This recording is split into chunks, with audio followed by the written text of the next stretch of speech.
¿Qué tal? Muy buenas noches. Sean bienvenidas y bienvenidos a un nuevo episodio de Misteria para Futuravid. Empezamos una nueva temporada.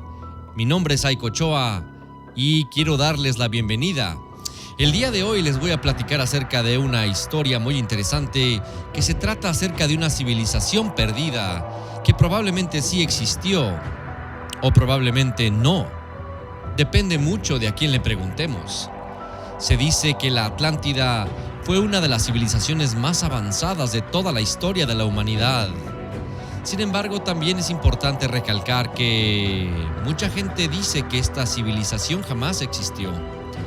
Mucha gente afirma también, por supuesto, que se trata de una relación intrínseca entre los mayas y, por supuesto, también los egipcios. Pero para que no queden más dudas, te platico la historia.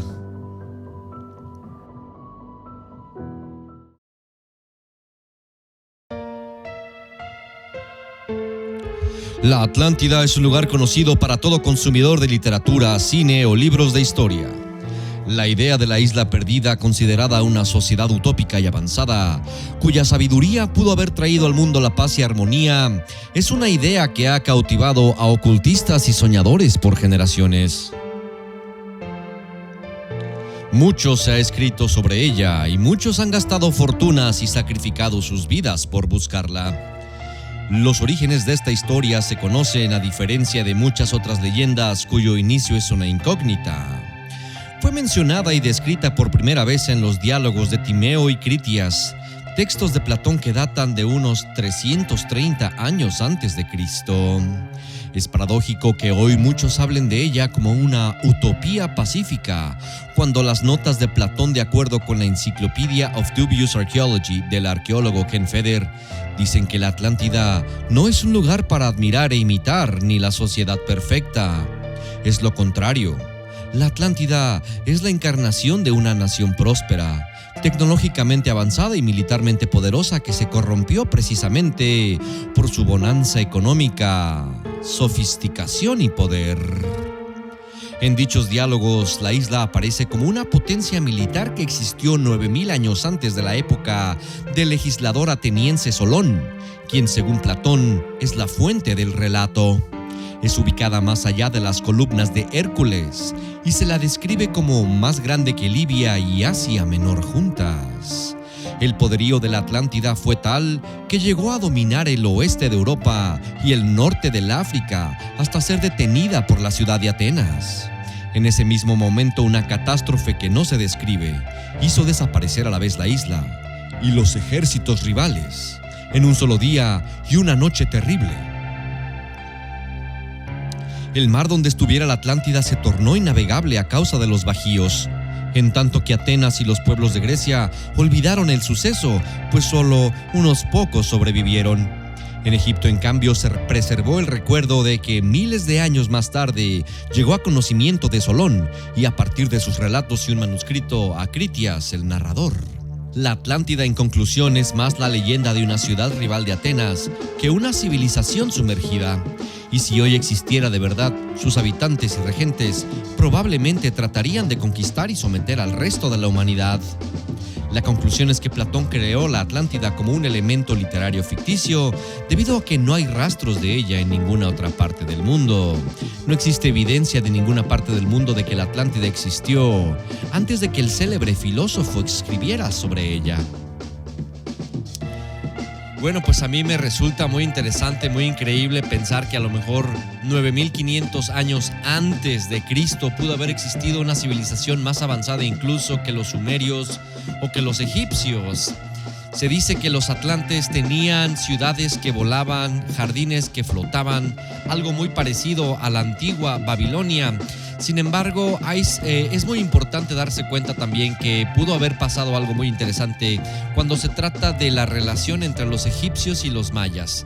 Tenemos en este caso, por ejemplo, en las dos civilizaciones, pirámides que, por ejemplo, se asemejan unas con las otras, en Egipto y en los mayas, por ejemplo, en Sudamérica.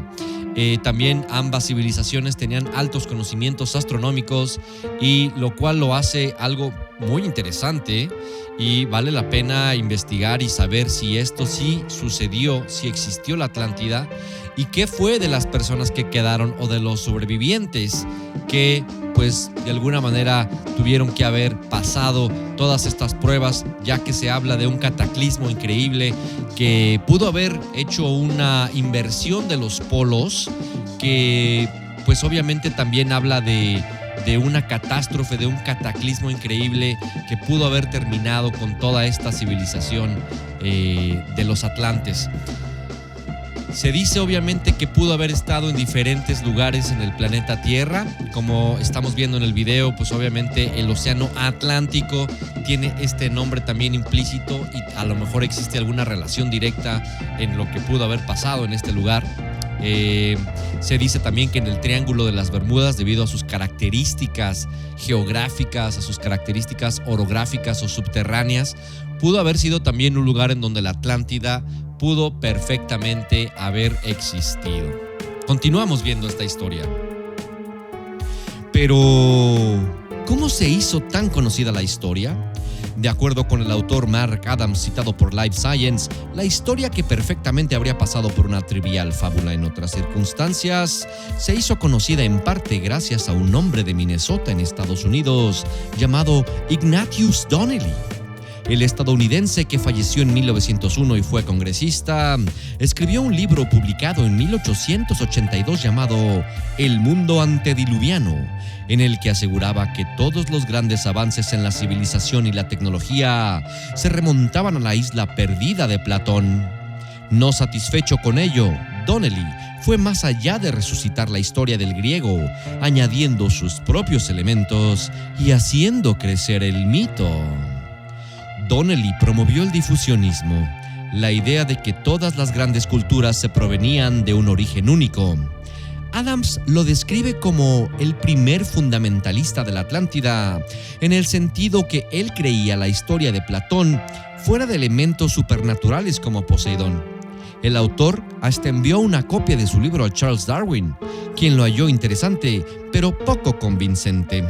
La conclusión de Adams, luego de investigar todo lo que pudo de Donnelly, fue que el autor era un charlatán que conocía bien los resultados que deseaba obtener. Rebuscó entre sus fuentes todo lo que se acomodaba a sus necesidades y lo que necesitaba para hacer una buena historia, sin detenerse a analizar la historia de forma crítica. Otros autores aún menos escépticos que escribieron sobre las teorías de Donnelly y añadieron sus propias especulaciones fueron Madame Blavatsky, en su libro La doctrina secreta, publicado en 1888, y el psíquico Edgar Cayce en los años 20. Este último le dio un giro cristiano a la historia. Cayce, quien tenía miles de seguidores, decía que algunos de estos habían tenido vidas pasadas en la Atlántida. Nada que se pueda verificar, claro está. Cayce falleció también al predecir que el continente hundido sería descubierto en 1969. Una serie de expertos sobre la Atlántida ha especulado sobre la presunta locación del lugar ficticio, cada uno con su particular conjunto de evidencias y argumentos. La han ubicado en el Océano Atlántico, en la Antártida, en Bolivia, Turquía, Alemania, Malta y el Caribe. Sin embargo, Platón no dejó dudas en cuanto a la ubicación, más allá de las columnas de Hércules, y se la describe como más grande que Libia y Asia Menor juntas. En otras palabras, estaba en el Océano Atlántico, más allá del Estrecho de Gibraltar, en la boca del Mediterráneo. Pese a esto, nunca se vio en el Atlántico ni en otro lugar. La hipótesis más aceptada propone que la Atlántida nunca existió físicamente, según muchos estudiosos, entre ellos los arqueólogos Angelos Galanopoulos y Spiridon Marinatos, el submarinista Jacques Cousteau y el profesor J.B. Luce, sobre una tesis de Kate A. Frost, publicada a principios del siglo XXI.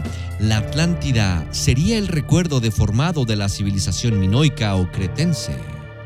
Algunos consideran que esta civilización fue destruida tras la erupción del volcán de la isla Thera o Santorini alrededor de 1640 a.C. Esta erupción causó un tsunami que barrió las costas del Egeo.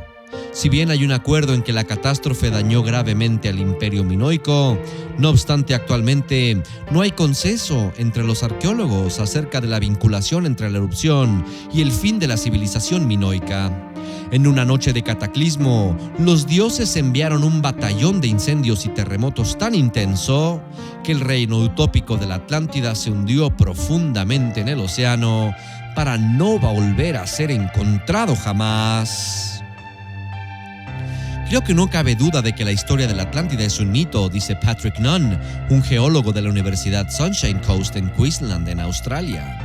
Pero no se trata solo de la leyenda de una ciudad hundida. Historias similares se cuentan en todo el mundo y parece que algunas de ellas son reales. Geomitología. Platón vivía en una parte volcánica y tectónicamente activa del mundo, donde los grandes terremotos y los tsunamis eran habituales. Observó lo que estaba sucediendo y utilizó los datos de esas observaciones para hacer que su narración sobre la Atlántida sonara más creíble, dice Nunn. Así lo explica el célebre mito de Platón que ha cautivado al mundo por más de 2300 años.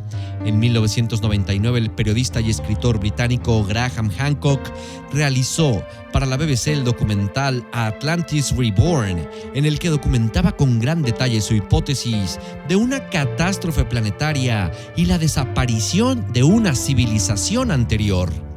Esta hipótesis, también publicada en forma de libro, se apoya tanto en los relatos de la tradición oral de religiones y pueblos antiguos, como en sus propias teorías sobre la desviación del eje terrestre. Las ideas de Hancock postulan una influencia entre algunos supervivientes de esa pasada civilización y los albores de la actual. Estos supervivientes narrarían el mito de la Atlántida recogido en Platón y, según Hancock, otras fuentes antiguas. El libro de Hancock, Tras las huellas de los dioses, señala un desplazamiento del eje magnético de la Tierra como el origen de la catástrofe. Al corregir mediante computación ese desviamiento, Hancock pretende demostrar que diversas edificaciones antiguas alrededor de todo el mundo muestran una concordancia exacta con las constelaciones del firmamento, para lo cual considera que esas construcciones son más antiguas de lo que se ha admitido y presupone que fueron diseñadas en función de ciertos patrones astronómicos. Es muy probable que, de acuerdo con la hipótesis del deslizamiento polar, la cual sugiere que han ocurrido cambios geológicos muy rápidos en lo que refiere a las ubicaciones geográficas de los polos y el eje de rotación de la Tierra, se han provocado calamidades como inundaciones y eventos tectónicos, los cuales pudieron haber provocado la desaparición y destrucción de tan avanzada civilización. ¿Es posible que los egipcios y mayas sean descendientes de los atlantes? Esa es una pregunta que muchos nos hacemos, y cuantos más conocimientos vamos adquiriendo de sus costumbres y culturas, más seguros estamos que esa posibilidad gane enteros de poder sea cierta. Murieron antaño, una estrella cayó de los cielos y las llamas lo consumieron todo. Todos abrazados, y solo yo salvé la vida. Pero cuando vi la montaña de cuerpos afilados, creí morir también de tristeza. Este es el misterioso mensaje jeroglífico que contiene un papiro de la dinastía 12 egipcia. ¿Cuenta a su manera la desaparición de la Atlántida? Dicho papiro se encuentra, como muchos otros, en el Museo del Hermitage en Leningrado. Al otro lado del océano Atlántico, a miles de kilómetros de la orilla del Nilo, curiosamente, las leyendas incas y mayas relatan en términos casi idénticos y utilizando las mismas imágenes el gran naufragio y la caída de las estrellas, con la consiguiente desaparición en las aguas de una gran nación otrora poderosa y soberana. Existe una tribu de hindúes, los parías, que viven todavía hoy en una aldea curiosamente llamada Atlán, que mantiene una tradición oral probablemente milenaria en la que se cuenta que una gran isla se hundió en el océano tras un atroz y gigantesco cataclismo producido por la caída de estrellas. Curiosa sincronicidad, ¿verdad? La tesis defendida por muchos especialistas es la siguiente. Los egipcios a un lado del océano y los mayas e incas al otro son los últimos supervivientes de la raza atlante que poblaban un inmenso y poderoso continente en medio del océano Atlántico. Dicha tesis la están apoyando en pruebas bastante claras, concisas y contundentes como son los vestigios encontrados tanto arqueológicos, artísticos, rituales e incluso iniciáticos. Decir que en las últimas décadas algunas investigaciones realizadas en los fondos marinos de la zona dorsal mesoatlántica revelaron que ahí nunca pudo haber desaparecido ninguna isla, ni siquiera hace millones de años. Opinión, por otra parte, muy discutida y no compartida por todos. Cuenta la historia que hace 3000 años existió una reina egipcia llamada Enut Taui, conocida en su tiempo como la Señora de las Dos Tierras. Perteneció a la dinastía de 21. Los faraones, al momento de su muerte, que fue momificada con el propósito de que alcanzara la inmortalidad según las creencias de la época. Miles de años más tarde, en el siglo XIX, unos arqueólogos encontraron su tumba y con ella el sarcófago que había preservado su cuerpo momificado por 30 siglos.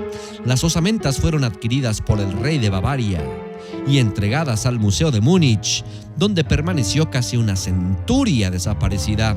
En 1992, científicos del museo decidieron realizar una serie de estudios a los restos de la soberana egipcia. Para ello contrataron a la doctora Svelta Balanova, quien en aquella época ya era reconocida como una experta toxicóloga forense que, además, había ayudado a la policía a resolver muchos crímenes. Las investigaciones de Babalanova dejaron atónicos a los científicos de la época. En los restos de Enut Taui se había encontrado rastros de coca y tabaco, lo cual es sorprendente, pues se tiene la certeza que esas plantas son originarias de América y solo se extendieron por el mundo después de la conquista española a partir del siglo XV. En consecuencia, el único modo en que pudieron haber llegado hasta Egipto es en barco, a través del océano Atlántico. Se sabe que los egipcios fueron grandes navegantes. En su vista de su legado arquitectónico, no es osado afirmar que hayan logrado construir embarcaciones lo suficientemente sofisticadas y resistentes para llegar hasta Mesoamérica en busca de plantas sagradas. Además, también se tiene conocimiento que de la dinastía 21 se desarrolló entre los años 1070 y 945 a.C., lo cual ubica este hipotético viaje justo al final de la época dorada de los egipcios, mucho antes del periodo del esplendor maya. Si la doctora Babalanova está en lo correcto, entonces tendremos que sostener que la civilización maya fue influenciada por la cultura egipcia. Eso explicaría las semejanzas entre ambos pueblos y el tránsito de los mayas desde el periodo formativo preclásico, en el que habría ocurrido el hipotético encuentro, hacia el clásico, cenit de su proyecto cultural, unos pocos siglos más tarde.